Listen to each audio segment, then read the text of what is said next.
I know. You want to buy a beautiful single family home. I know. But why would you do that? Why would you put yourself in debt? You're taking your hard-earned money and you putting it on a mortgage. Why? When you can go out there and get you a duplex or a 4-unit first.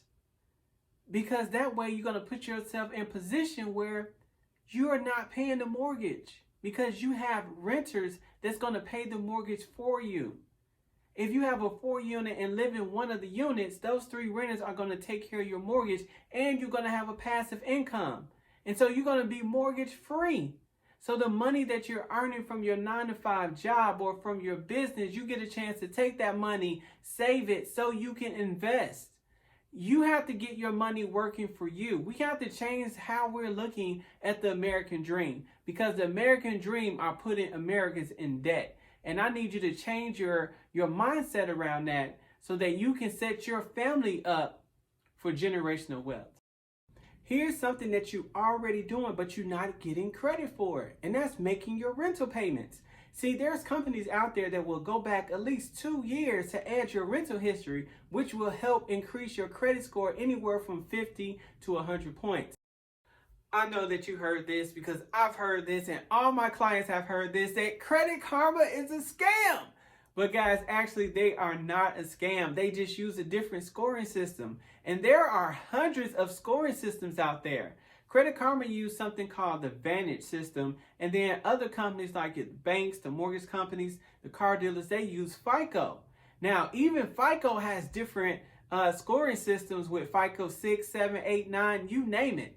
And so before you apply for a loan, I want you to do some research, find out which scoring model that they use so that you can do your research and get approved for that loan.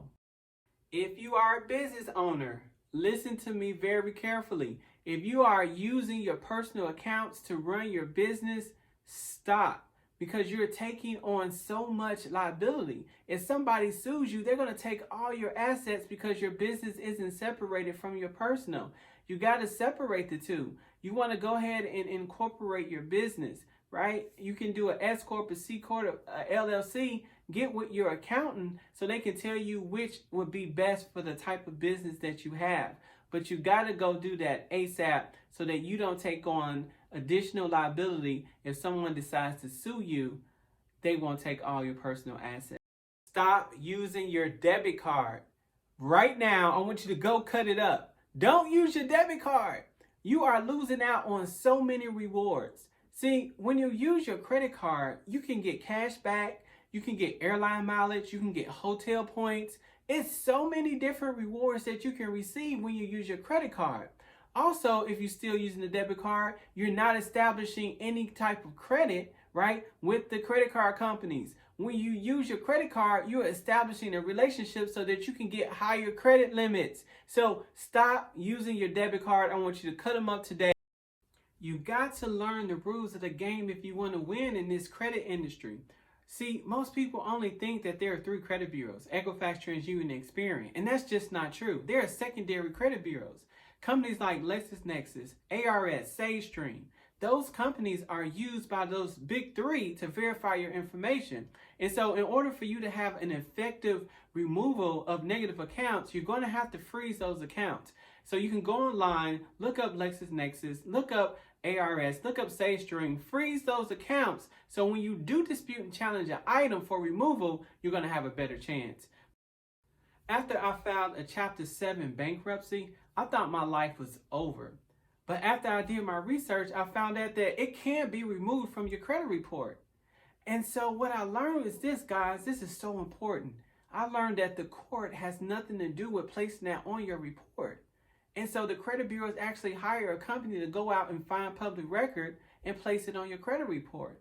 And so I also learned that the reason they do that is because the banks are paying them to keep track of your credit character so they can know if they should loan you money or not. It's all a big business, right? And so when you reach out to the court in writing to say, hey, listen, you guys placed this on my report, they're going to say, hey, we had nothing to do with that whatsoever. And so we can use that as verification to send to the credit bureaus to have them remove it, right? We also going to use what's called the Fair Credit Reporting Act that was sponsored by Congress in 1971 to help dispute and challenge that. And so you have the right as a consumer to dispute and challenge your bankruptcy. But here's the other thing. You want to make sure you freeze LexisNexis, because that's who's verifying the information with the 3 credit bureaus. So I hope that helped, because it helped me, and I'm sure that information can help you too. Are you tired of not getting the responses back from the credit bureau after you disputed and challenged an item? Well, you need to contact the CFPB. They're going to help enforce the Fair Credit Reporting Act, right? Which is for you, the consumer. And so reach out to them, file a complaint so that you can get a response on your disputes. Congratulations, you got a pre-approval for your new home. Now, just because you got a pre-approval doesn't mean that you have the home. It's a process. And during that process, guys, stop going out and buying cars or applying for credit cards or applying for anything for that matter. You need to make sure that you're in position to close on the property, because they're going to pull your credit again before you close. And if they see new inquiries or they see that you added new debt, they're going to deny you. So once you get pre-approved, do nothing. Don't make any big purchases. Don't apply for anything, because that will destroy your pre-approval and you will be denied for your dream home. So when you go through the process, guys, you get a pre-approval, that's a good sign. Now, they still have to work through that process to make sure that they can approve you fully for your new home. So don't do anything. Make sure you keep your debt to income ratio below 40%. If you want to win, you got to learn the rules of the game when it comes to credit cards. There are 2 dates that you should know. There's the due date and the statement date. Of course, you know when the due date is, right? Hooray for you. Now, what's the statement date? The statement date is when the credit card company reports to the credit bureau. So you always want to have your balance paid off at a 0 balance before they report it. That's called the statement date. Now, what is that going to do for you? Well, it's going to do 2 things. When it reports to the credit bureau that you have a 0 balance, that's great. It's going to help your score increase because you have a low utilization rate. And when it comes to the credit card companies, as you do this over time, they're going to see that you know how to manage your credit properly and increase your credit limit. That way you can start leveraging your credit cards for profits. No matter who's repairing your credit, no matter who's restoring your credit, even if it's you, make sure you stay the course.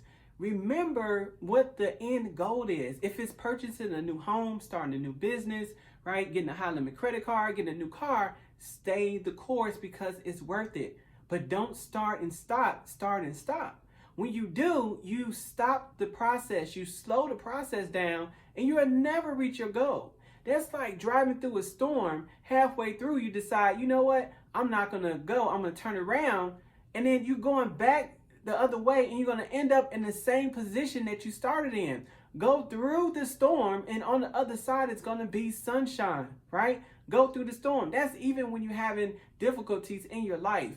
You're going through the difficult times. You're going through the storm. You're getting hit by bags and cans and people and all kind of stuff.